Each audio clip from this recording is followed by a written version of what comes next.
4 p.m. We're bringing developing news and the stories behind the headlines. This is Storycon or the Story Conference. I'm Ed Lingao. Some stories we're watching this Tuesday, November 19.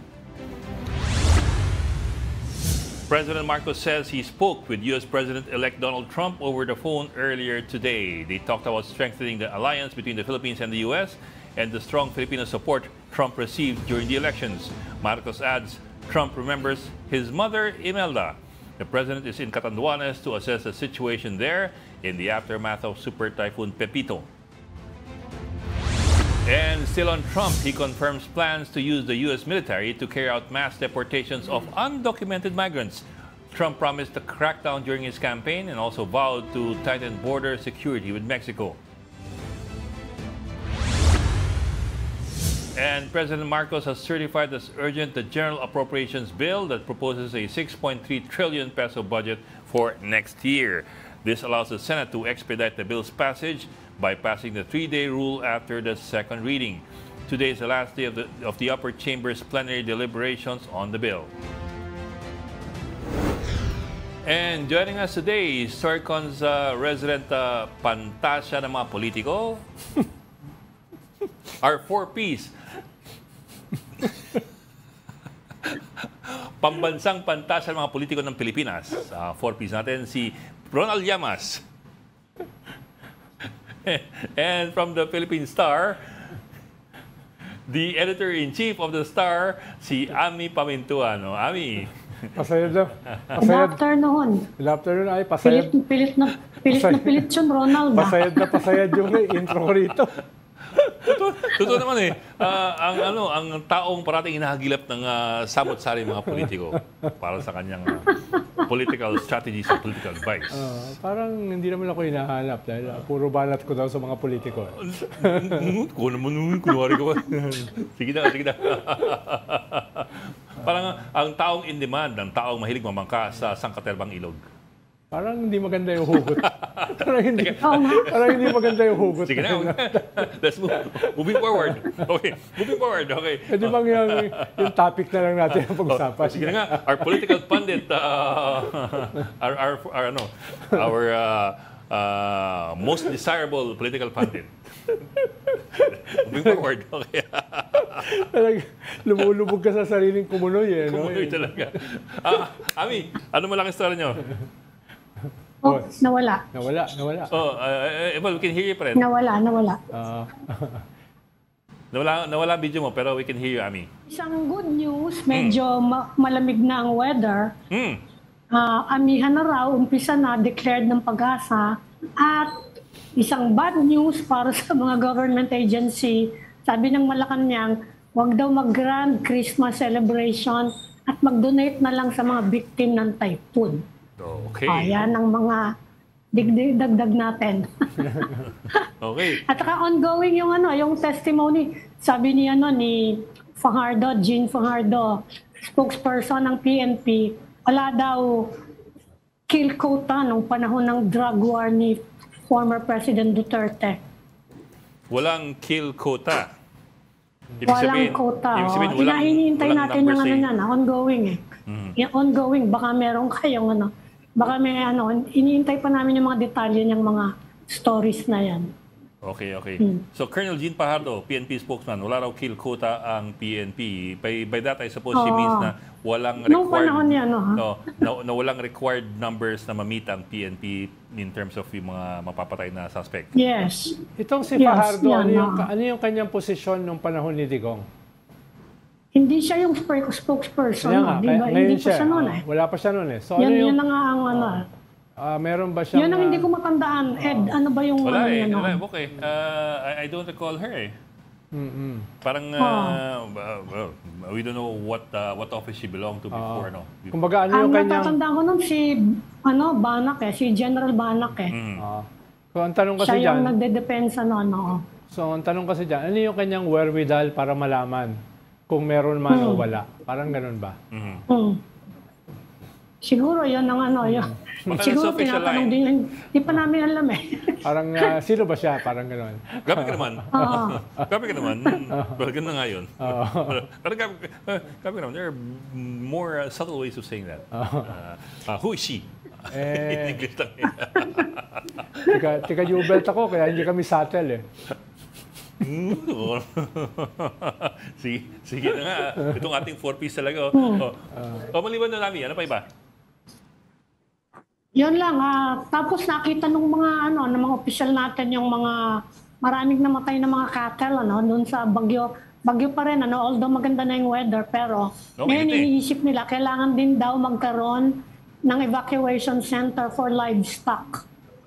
Which dapat matagal nang naisip yun, Dahil yun ang problema din ng maraming mga ayaw mag-evacuate, di ba?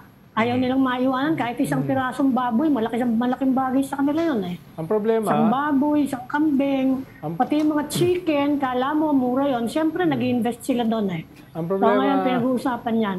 problema, Ami, kulang tayo ng evacuation center para sa tao. human beings. Eh. Ito mga tao, kulang ka na. Yan na nga, yan na nga. Yan na nga. Kung yung tao sa mga eskwelahan nilalagay at nagreklamo ng mga eskwelahan, paano pa kaya yung mga baboy? Sa mga hotel. Oo. But that's Sige. interesting point yun, Kung kulang nga yung evac center sa mga tao, paano pa yun? And also, that's a huge logistical nightmare. I mean, not everybody can afford to transport livestock and mahirap nang paglakaran yung mga yan kasi hindi mabilis maglakad yung mga yan. Saka mahirap mag-CR yun. Well, yeah, So normally if they Sasamahan Siguro mo ba? mailayo lang sa coastal area, no? Sasamahan O kaya mo dun pa sa yun. mga landslide prone area. Sasamahan mo pa yung mga yun para mag-CR. Tsaka mga tao nga, hindi mo palis sa mga galuro. I'm being cynical. But you know, I think we all agree that's a problem.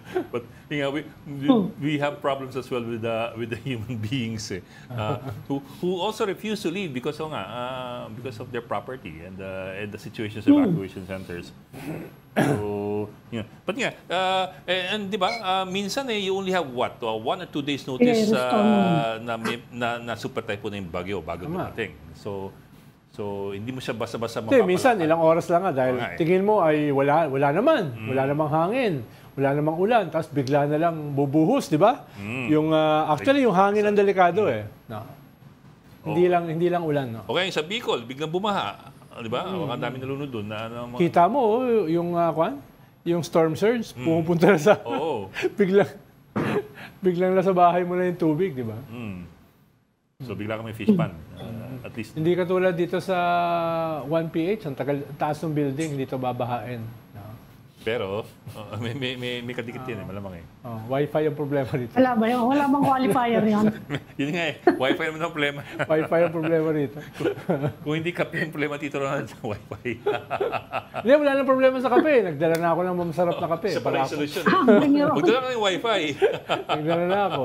Sa kabilang building naman, meron ng coffee maker si diba? Patrick. So, Okay. wala nang problema sa kape. Wi-Fi na lang. Magdala ka ng Wi-Fi. Magdala ka ng 5G. So, Ayan, pinapakita yung mga evacuation center, pero hindi lahat merong ganyan, Oo. Nakita niyo yung ibang evacuation center? Yan yung tabi-tabi swerte. na yung mga Saka di gym ba? to eh. Tabi-tabi na yung mga pamilya. Yan yung At least swerte. ito, merong tent. may cubicles. Pero yung normal, and basta nakalatag lang yung di ba? Nakalatag lang yung parang mga kumot dun. Sama-sama na kayo dun. Lahat-lahat kayo, wala man lang privacy. Actually, Tapos syempre, kulang na kulang yung kulang yung sanitation facilities nun eh. Dami-dami niyan. mas yun ang problema. Pero meron namang mga portable toilets Mga portalets, no? Yung mga ganyan, mura lang yan Yan, no? Cubicle, no? Folding na lang yan konting barya-barya lang yan kumpara sa mga flood control projects. Tsaka sa mga dredging. Wala ko nais pahiwatig, Wala ko nais pahiwatig. Sinasabi ko lang na mas mura yung mga ganyan kaysa sa mga libo-libong flood control projects. No? Tsaka itong mga parang itong mga pop-up tent mga pop-up walls lang to Mura lang yan. Tsaka yung mga mga tela beds. lang yan na may Yung mga beds spring. nila. Murang-mura lang yan. Di ba yung mga binigay sa inyo doon sa convoy? Yung mga mura lang yun, 300 pesos lang yun Yung mga beds. Tapos pwede mong gamitin uli. Hindi bed, sleeping bag. Sleeping bag nga. Beds din yun. Dahil tinutulugan. 300 pesos lang yun.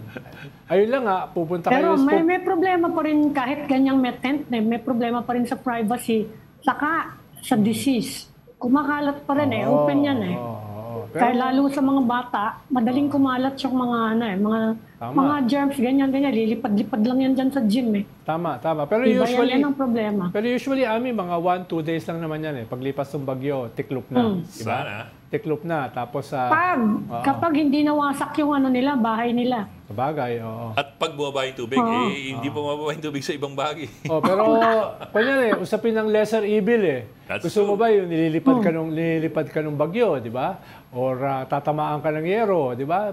Mas yan, lesser evil na yan, no?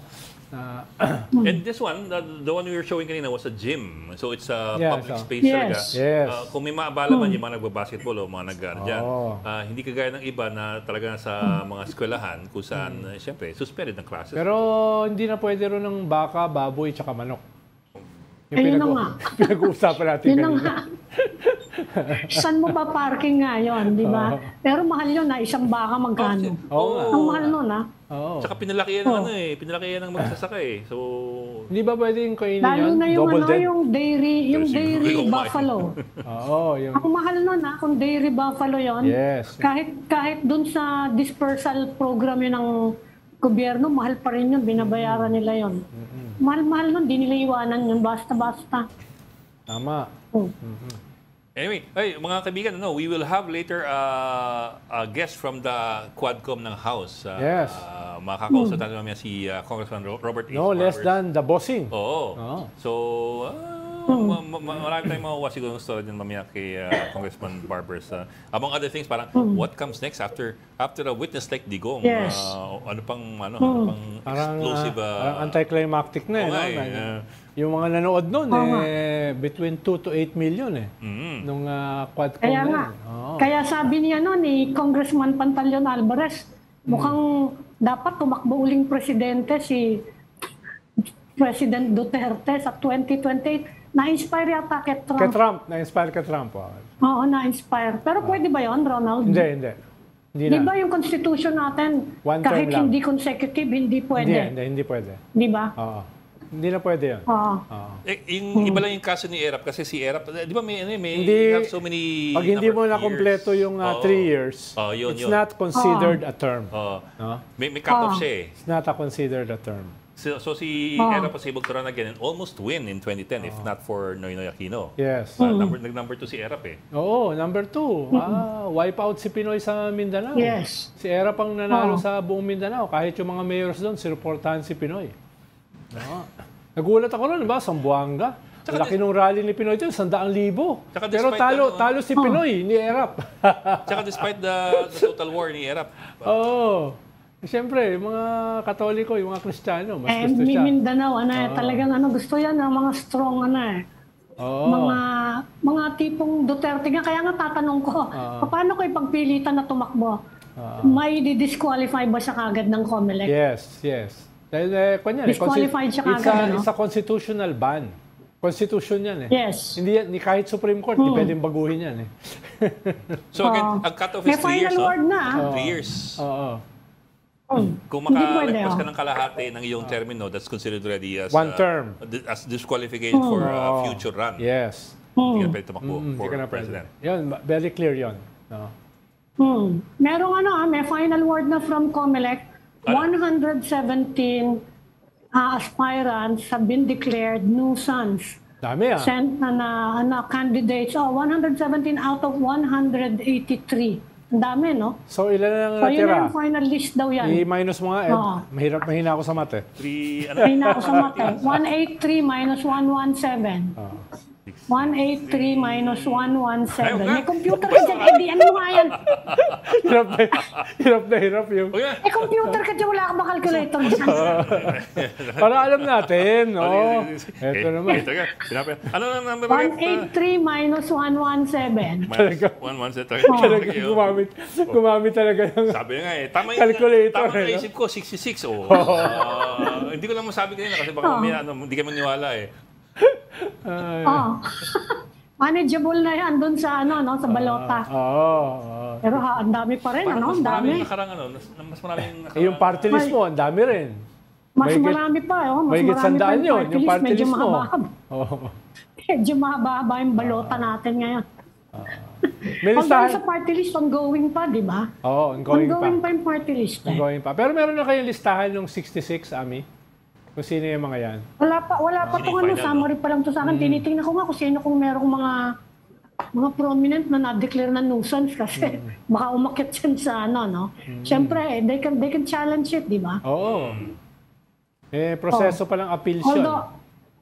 May appeal. Although yung time na binigay naman sa kanila ng COMELEC, merong palugit yun na para to resolve all these challenges. End of the month. Si Kibuloy kaya, pasok? End of the month. Yun na nga ang hindi mo ba ma-check? Wala pa kami nung Nakasama rin pa lang from the COMELEC. Baka nasa website na ng COMELEC. Well, I doubt kasi parang I don't think they're any faster than the news organizations are. Pero hindi pa naman wala pang conviction si Apollo Kibuloy, so I don't think pwedeng tumakbo although yun. may question dun sa grupo niya. Yeah, pero sabi kasi ng COMELEC, that was not material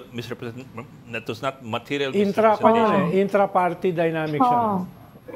So, yung COMELEC makes a distinction between material and non-material misrepresentation. Ang interest ko dyan, yung mga vloggers na nagka-file for the Senate, na wala silang nationwide machinery except social media. No? Ano ba yung tingin dyan ng COMELEC? May sinabi ng COMELEC, yung material capability, financial capability, hindi din daw yun kino-consider in assessing kung nuisance ka nga or whatever. Yeah. Dati kasi medyo medyo may gray area din . Dati machinery, kahit mga party list kasi kung wala kang nationwide machinery, tanggal ka. No, yung ganyan. Lalo na sa senador. Parang wala pa, Bok? Wala pa, Ed. Wala pa. Ang iniintay ko nga yung kung kailan uumpisan tanggalin yung mga bawal na campaign material, di ba? Pero wala pang jurisdiction natin yung COMELEC doon dahil hindi pa naman campaign period doon yung local government. Local government. Environmental yun The LGUs na yan. Saka yung mga Yung mga nakalagay sa poste. Kasi littering, local ordinance. Pwedeng sisihin yan doon sa failure ng 9,500 flood control projects . Kaya. Pwedeng sisihin yun. Diba? Buha pa na. Mga garbage yun Okay sana yung mga flood control. Kaso dahil sa mga campaign materials, ayan, nagkaroon talaga na. A lot of that is non-biodegradable, di ba? Puro mga law na yun. Tapos minsan may kahoy-kahoy pa. Mga kahoy. Kaya hindi yan failure ng flood control projects. Failure yan. Hindi ba public space yan, Ronald? Aren't they supposed to pay? Kahit man lang sa local government. Halimbawa ako, maglagay ako ng picture ko doon sa tabi ng poste. Pagbabayarin ba ako? Palagay ko, pagbabayarin ako Katabi ng wanted tubero, gano'n. Ganyan, di ba? Pagbabayarin ako, sisigilin ako na for advertising Bakit yung mga politiko walang bayad? Hindi. Parang sa mga politiko walang ganong klaseng kwan. Pero depende rin yan sa mga lugar mga ordinances nila. Lahat ng hindi ba naniningil yung mga ang mahal-mahal ng bayad ng advertising fee kwan yan bakit yan dapat dyan ang basehan aesthetics. Halimbawa, kung picture ni Manny Mogato, dapat may bayad yun. Dahil hindi maganda sa pagtingin no? Yung ganyan. Ikaw talaga? Malupit ka. Walibasa wala kayo si Bogs dito. Kahapon, hindi mo naman siya niyurakan. Niyurakan mo puri niya. Niyurakan nga natin, muntik ka makatulog. Katabi natin, muntik makatulog.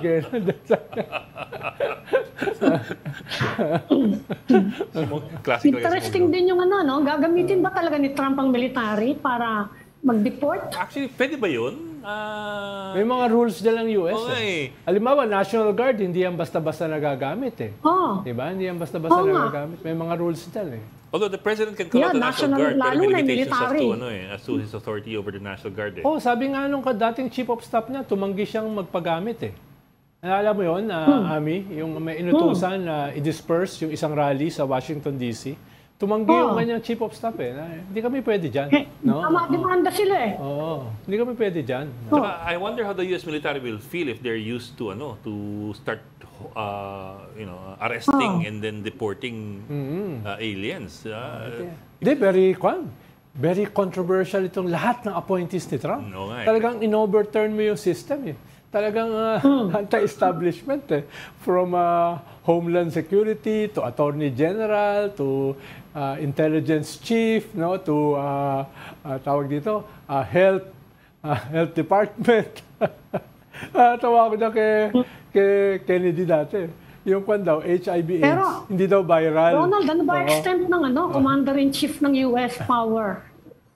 Can he call out the military to deport? Well, dyan nakapattern yung ating presidential system. Kaya strong president yan. Kaya strong president yan, doon sa kwan. Hindi ko lang alam yung mga specifics. Pero alam ko doon sa pag-use ng military, may rules dyan. Hindi yan basta-basta. Especially for political purposes, mahirap kunin ng military for that Yes, pero invoke niya national security. Tsaka itong naging decision ng Supreme Court tungkol sa kanyang immunity. Ibig sabihin, he can do almost anything Yes. Dito sa latest na Supreme Court decision regarding presidential immunity. Hindi ko alam kung paano yan mag-i-impact sa role ng presidente ngayon. Last year lang yan Bok, sige. Si Julie Baisang, ating Mojo, is already on the line. She's actually live, I think, over Facebook. Julie, anong balita sa Malacanang? I understand si BBM is now in Catanduanes inspecting damage sa province. Anong balita doon? Yes, Bok, nag-ikot nga si PBBM kanina sa Catanduanes. Nag-area inspection siya kung saan nakita nga daw na bukod sa ulan, mas malakas yung naging epekto ng hangin doon sa lalawigan. Marami raw yung nasirang bahay at saka yung ilan mga government infrastructure. Para doon sa mga partially damaged houses, nagbibigay daw sila ng mga raw materials or building materials para sa kanila. Pako, 2x2, yero. And then yung mga fully damaged houses naman, bibigyan ng cash assistance. After ng distribution ng assistance at saka situation briefing, nagkaroon nga ng chance interview kay PBBM. Doon nasabi niya nga yung naging pag-uusap nila ni President-elect Donald Trump kaninang umaga kasi supposedly yung lakad ng Pangulo, 9:30 siya pero naantala. So ito pala yung importanteng phone call na sinagot nga ng Pangulo. Ang sabi ni PBBM, kinumusta daw ni Trump yung kanyang mother na si Imelda Marcos, na kaibigan daw nito. Kaibigan yun. Magkaibigan daw sila and pinaabot din niya yung pag-congratulate nga ng dating First Lady kay Trump. Yung sentro ng naging pag-uusap nila, yun daw pagpapalakas pa rin ng alliance ng Pilipinas at saka ng Estados Unidos. Sabi ng Pangulo, malalim na daw kasi yung ugnayan ng dalawang bansa. Previously din, kung maaalala po natin, nabanggit ni PBBM na wala naman siyang nakikitang masyadong magiging pagbabago sa relasyon ng Pilipinas at US. Ngayon nga si Trump ulit yung magbabalik sa administrasyon kasi ang sabi niya, nandun pa rin naman yung fact na longest ally natin sila. Hindi naman daw po napag-usapan yung usapin nga ng mga Filipino immigrants sa US pero inassure naman ni PBBM na yung ating ambassador sa US, Babes Romualdez, ay kumikilos naman daw regarding the issue. Bok, konti ba ikaw, Ronald, baka alam mo to, bakit magkakilala ng maigi itong dalawa, si Imelda at si Trump? Bakit? Madalas mag-New York dati si Imelda yung mga party dati ni Imelda Marcos sa New York, dahil meron silang properties doon, laging nandun si Trump nung siya ay negosyante pa. Actually, yung isang property nila, ginawang Trump Tower. Yes. Kaya, sila, malalim at malayo. Matagal na yung kanilang relasyon. One of the towers na binili ng pamilya Marcos that was the subject dun sa RICO case. Yes. Against the parents eventually became the Trump Towers. Kaya yung misconception ng mga Duterte na tutulungan sila ni Trump laban sa mga Marcoses, baka hindi ganun na baka wishful thinking yon dahil matagal na magkakaibigan yung mga yan. Ang tanong sa social media po, maraming mga photos na nasa social gathering itong si Imelda Marcos and Trump. Tama. Wow. New York talaga. Julie, I'm so hindi ba New York. nabanggit man lang doon sa usapan yung mga Filipino immigrants naman na baka sakaling mga 270,000 daw yun hanggang 300,000 na baka biglang ipa-deport na gagamitin yung military. Hindi ba nabanggit yun? Tinanong during the nga po kanina conversation. tinanong nga po kanina kung kasama nga yun sa napag-usapan. Sabi ni PBBM, congratulatory lang daw kasi yung call. Kumbaga parang bumati talaga siya. So hindi daw nila napag-usapan. Pero again, yun yung sinabi niya na yung ating embahada sa Estados Unidos, sila daw yung kumikilos regarding that. Hindi naman specify ng Pangulo ano yung specific actions na ginagawa ni Ambassador Romualdez. So, kumpiyansa Ang, si BBM, ang original statement dyan ni Ambassador Romualdez, wag daw maghintay na ma-deport Uwi na kayo. Pero later kumambyo. Uwi na kayo. Kumambyo siya dahil maraming masamang negative reaction. Ngayon tinawag niya yung mga consular officers natin sa US at pinatutulungan nga kung paano mag-legalize ng stay. Kaya nga nagulat ako yan ang ginagawa Nagulat nila ako, ngayon. Ami, doon sa una niya statement. Ako, magagalit ang mga Pinoy nito. Ganun nga, may backlash Pagsiuwi na muna pagsiuwi na kayo bago Tapos kayo ma-deport. ang sabi pa ni Ambassador Babes, magsiuwi na kayo para makabalik makabalik kayo uli. Actually, mahihirapan na makabalik yun pag umuwi dahil nasa record na yun overstaying. Blacklist ka. Blacklist na yun. Blacklist. Although medyo mahirap siya Ronald, medyo mahirap siya. Actually kasi kapag na-register ka na illegal, mahirap-hirap na Oo. Di ba? Pero you're trying to legalize your stay, you have to identify yourself na nandito ako, overstaying ako Paano yun? Pero yung iba kasi Ron, Diba? katulad ng isang tumatakbong senador, ang gumamit sila mga ibang pangalan Ibig sabihin, legal yung kanilang mga pangalan. Dahil mga illegal na papeles yung ginamit nila. Kaya magagaling yung mga kwan dyan, yung mga undocumented. No? May mga kwan dyan. May mga, yung iba dyan, may mga legal papers. No? Kaya, yan na nga. Tsaka, ang tingin ko, uunahin ni Trump dyan yung mga may kaso.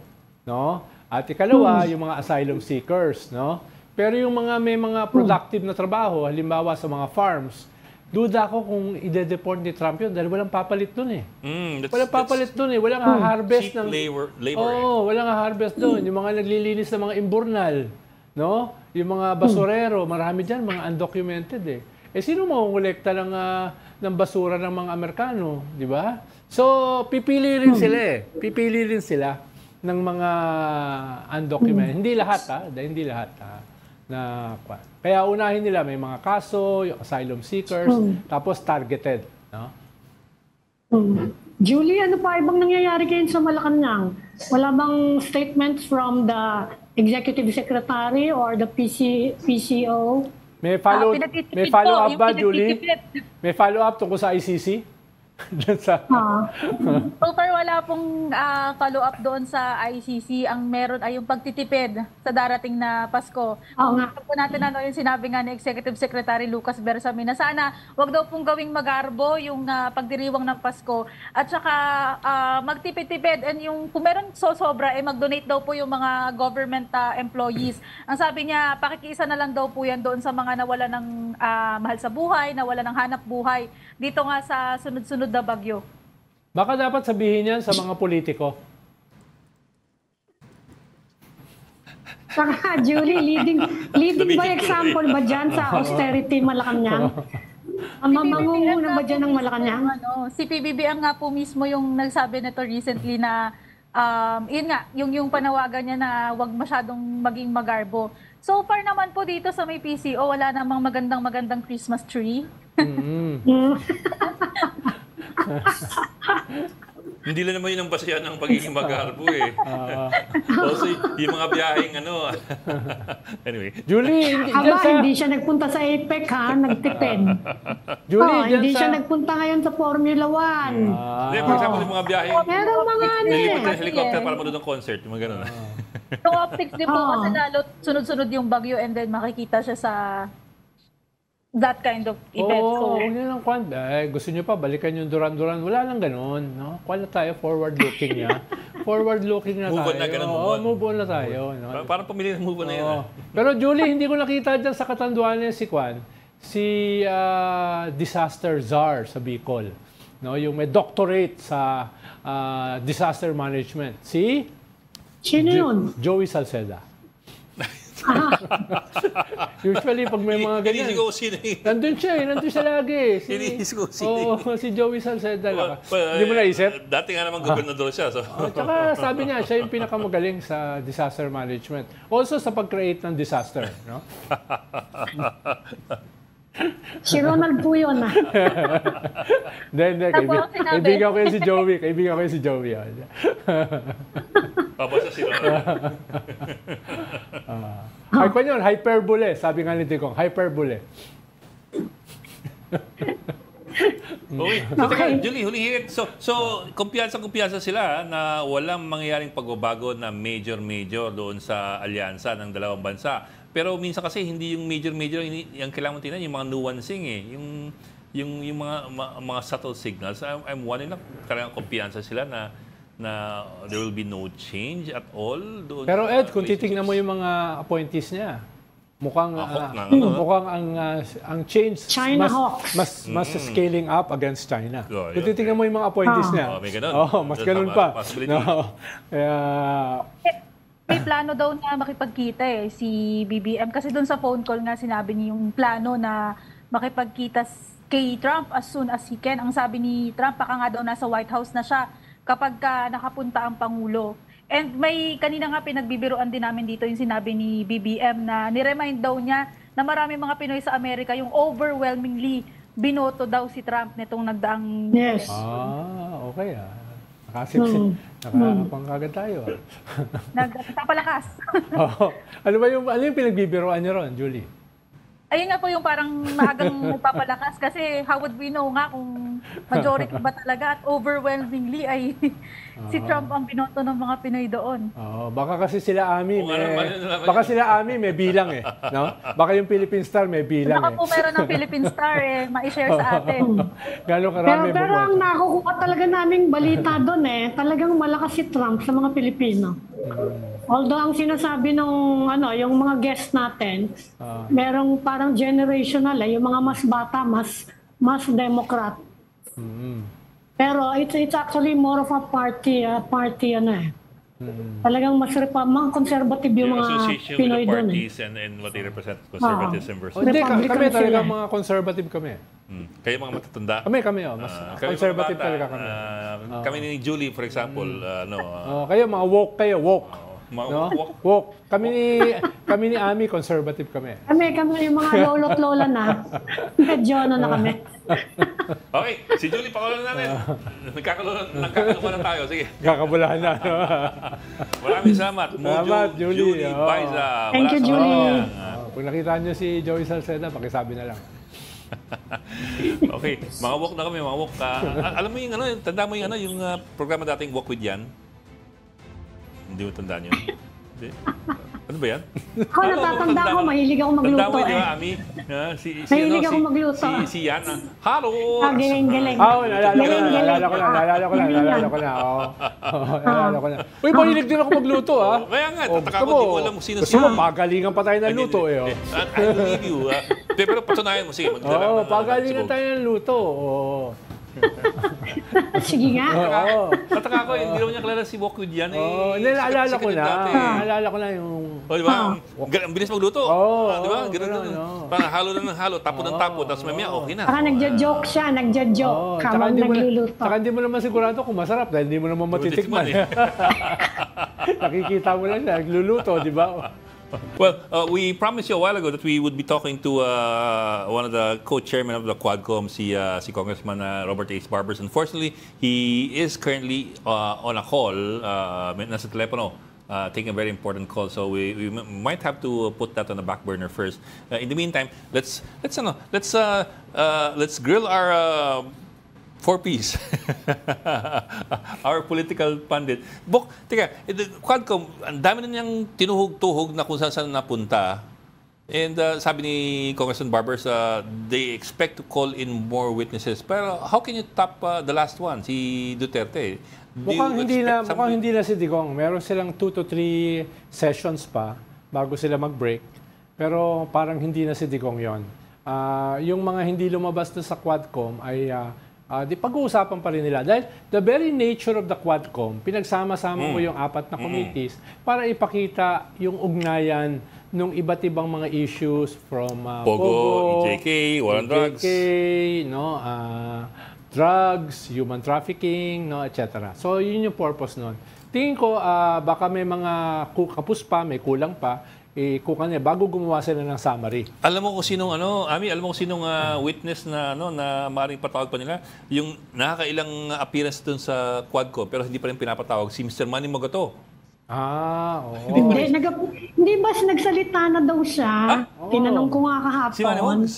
Yung mga una, ang dami na nila kaing spaghetti tsaka siopaw, hindi pa siya nagsasalita. Hindi pa. Yung mga una hindi siya nag-appear. Testify na daw siya, sinabi niya. Di ba tinanong ko nga? Alam ko nakapagsalita na siya at least once. Talaga? At least once. So nasulit natin yung pinakain natin sa kanya bilang taxpayer? Nasa ko na siya. Pinaalis na siya kasi ang lakas daw kumain. Nasa minutes na siya. Nasa minutes na siya ng Quadcom. Bahagi na siya ng kasaysayan. Ngayon, hindi ko lang alam kung may katuturan yung sinabi niya. Pero nandun na siya sa kasaysayan ng Quadcom. No? Kaya... Pero anong tingin mo, Ronald? Na-establish ba yung link between the Pogos and yung drug war? Yes, tingin ko na-establish na nila. No? Dinadagdagan nila. At nakatulong siyempre si Trillanes, nakatulong yung mga testimony nila Asierto, nila Las Cañas, no? Tapos nakadagdag kahit papano sila Espenido, sila Garma, no? Yun naman. Pero yung Pogo. Yes, halimbawa si Michael Yang. Yung money from Pogo. Halimbawa Michael Yang is the biggest Pogo operator. Siya rin ay na-link sa drugs. Siya rin ay na-link kay Digong. Siya rin ay na-link sa EJK, no? Dahil nga doon sa pondo na ginagamit nila. Kaya may ganung klaseng link. Lalo na yung mga ilang mga manager's checks na pinakita ni Trillanes, nandun si Michael Yang, nandun si Sammy Uy, na involved sa Pogo at saka sa drugs. So, tingin ko yun ang ide-develop nila. Pero sa kampanya yun eh. Oo. Sa kampanya yung kay Trillanes eh. Yung sa drug war mismo, may na-establish ba yung link? Well, hindi lang sa Kasi kampanya. kapag sigurado yan, ang lalakas niyang mga personalities na ini-implicate nila. Sigurado ka, kukuha yan ng mga ka-level nila Estelito Mendoza eh. Nalalaban dyan eh. Okay. So, maliit na bagay na palusot dyan. Medyo delikado, di ba? Yes. I mean, sorry, I had to break in. Si Congressman Dan Fernandez is now on the line. Okay. Let's bring him in. Congressman Dan Fernandez from the Quadcom. Thank you for taking our call, sir. Magandang hapon. Hi, good afternoon, Congressman. Ami, saka Ronald. Good Yes, afternoon, sir. Ami. Magandang hapon. Good Sir, Yes. Hapon, Kong Dan, no? Kamusta si Caldema? Yes, Nahimasmasa na ba? Hindi ko alam. Kanina nandun ako sa hearing ng Public Order and Safety. So, hindi pa ako nakapunta ng plenary. At nagmi-meeting pa ako dito. So, basically, hindi ko alam kung what happened. Mukhang hindi naman yata siya dumadalo ng session nyo pag nandun lang si Digong. ano yung attendance? Hindi ko talaga... Hindi ako nagsabi no, si Ace. Si Congressman Ace ang nagsabi, no, na minsan lang siya dumalo pag nandun lang si Duterte, si Digong. Hindi sa akin ang galing. Sir, teka. Pero kay Congressman, are you inviting the former president again? Again? Kasi medyo 13 hours yung niya, no? Appearance niya. Nakahanda ba kayo sa another one like that? Mukhang kayo yung napagod Kong. Oo nga. Yes, oo. Yung Galas aming daw siya ng hearing gabi. for Thursday, ni-move namin next week.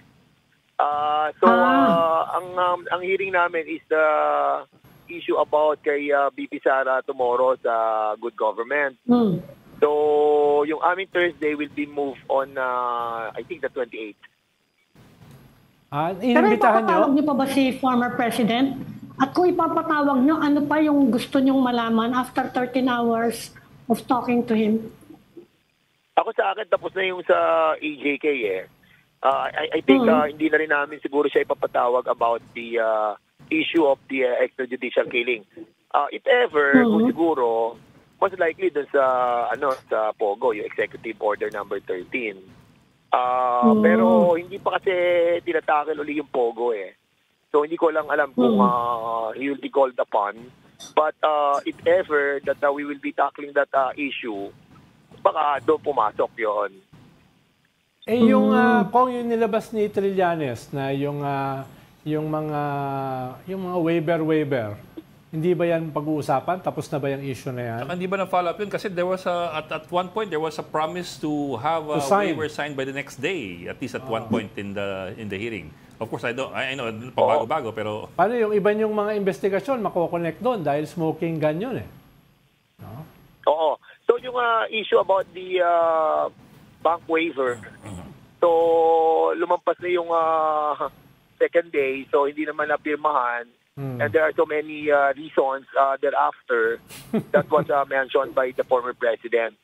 So basically, siguro wala na tayong aasahan sa waiver. So ang aming ginagawa ngayon is to invite yung... Kung if I may, pero naghanda nga kayo ng waiver nung the next day? Tama ho ba? Was there really a waiver prepared? We were expecting the waiver would be signed. But of course, nagkaroon na siya ng pronouncement that he's not going to sign it, di ba? Kailangan daw kasi yung kanyang yung kanyang yung wife. So alam naman natin that hindi na talaga mapipirmahan yung waiver.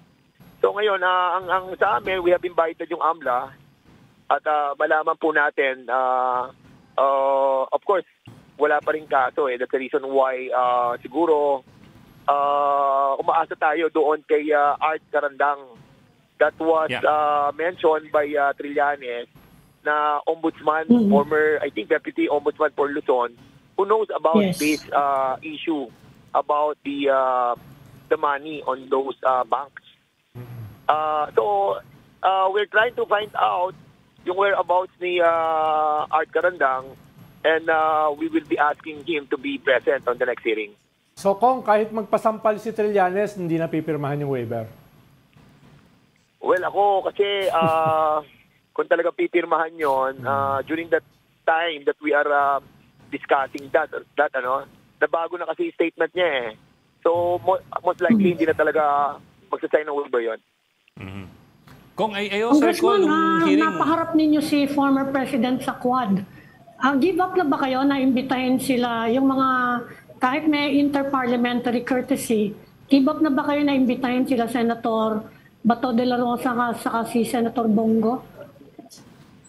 Yun namang invitation sa kanila, continuous yun eh. We respect the interparliamentary courtesy, but of course yung aming invitation will be an open-ended invitation. It's really up to to them to be present. If they don't want to appear doon sa hearing namin, siyempre ano nila yun eh, prerogative nila yun. So hindi naman namin sila pwede about it. Kong, let me also point out that you were able to successfully confronted the former president dun sa issue ng planting of evidence. Kasi una, tinanong niya siya, did you say that you used to plant evidence before? And he said no. And in fact, sabi niya, it's something that they would teach against. Ganon. And then you showed the video of him saying it, so eventually, napaamin siya. Now, that was good preparation on your part, but my question is, did he not just perjure himself when he said no? Hindi ho ba perjury yun? Kasi under oath siya nga doon eh. Well, kung titingnan mo talaga, may perjury, tapos medyo talagang liable siya sa mga statements that he delivered doon sa Quadcom. And I think it's up to the executive department to do their job already. Kasi kami, to find out yung mga ihahain namin mga batas in relation to the information that we have gotten doon sa hearing. May timetable ba kayo, Congressman, for wrapping up the investigation? Kasi meron pa rin yung mga budget hearing, meron pang mga ibang mga ginagawa ang House eh. Are you setting a timetable o basta tuloy-tuloy lang to? So you have to remember, kasi hanggang December 16 na lang kami eh. So most likely after ng November 28, so meron na lang kami siguro mga dalawa na lang siguro this year. And pagpasok namin sa January, I think 15, halos start na yon ng kampanya. So, baka mahirapan na tayo makakuha ng mga members who will be present in the Quadcom hearing. Kong, on a different note, anong balita dyan sa impeachment. May mangyayari ba? May mga pinag-uusap na ba? May panahon pa ba? Kung sakali? Ako kasi parang mahirap na yung impeachment. Hindi ko really alam kung may cooking na gano'n. Wala namang cooking dito na gano'n eh. So, depende din sa mga evidences that will be presented na na-present na rin. Kasi tomorrow nga, inaantay natin yung mga resource persons na mga empleyado doon sa Office of the Vice President. Pero hindi pa rin sila uma-attend eh. Kaya nahihirapan tayo. But of course, siguro sufficient na yung mga nakuwang mga information doon sa good government. So kahit i-microwave, hindi kakayanin ng cooking? Yung ano yun? Kahit i-microwave, hindi kakayanin. Hindi siya cook eh. Mabilisan. Hindi siya cook. Hindi niya Maiwagan nakuha. naman yung ano. Hindi, pinapatawa ko lang si Kabayan. Masyadong seryoso eh. Ako kasi kung tatanungin talaga, parang running out of time na yan. Pero of course, hindi natin alam kung anong magiging situation in the next few weeks. Okay. Maraming salamat, sir. Congressman Dan Fernandez, co-chair ng House Quad Committee. Thank you for taking our call this afternoon. Salamat. Thank you, Congressman. Ronald. Thank you, Edwin, saka Ami. Maraming salamat sa inyo. Mabuhay Salamat. Yeah. Thank you. Thank you for joining the Storycon today. Ami Pamintuan, the Editor-in-Chief of the Philippine Star, and Tito Ronald Llamas, our 4 Ps para pantasya ng mga politiko. Microwavable. Just against Smart 4 p.m. for the Storycon, I'm Ed Lingao. We are one news, all sides, all the time. This is the Story Conference Group or the Storycon Group.